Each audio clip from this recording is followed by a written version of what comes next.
เอาสวนพี่น้องมาเก็บสวัสดี เก็บ จ้า เจ้า มื้อนี้ก็ออกไปสวนได้มือที่เฮาต้องออกไปเก็บหมากกระเจี๊ยบตามเคยแล้วจ้าพี่เพื่อนตามมาเลยจ้าผู้ใดว่างก็มาเก็บซอยกันแน่เด้อจ้าท่านได้ออกหลายดอกเพราะว่าคาดว่าสิ้นเดือนนี้ปลาน้อยออกจังจะได้เก็บหลายพร้อมกันจังจะใส่เวลาเนาะจ้าแต่ว่านี่ก็ปลาใหญ่แค่10แปลงก็เก็บไปเรื่อยๆก่อนนะจ้ะรอปลาหน่อยขึ้นพร้อมกันเขาก็จะได้เก็บหลายกว่าเก่าเนาะจ้ะ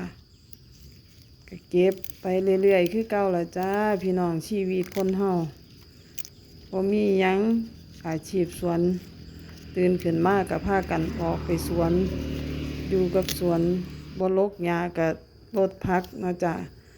โชคดีแน่ช่วงนี้ก็ฝนมันตกเนาะจ้ะบ่ได้รดน้ำรดทาออกมาก็พากันมาเก็บเอาเลยนะจ้ะ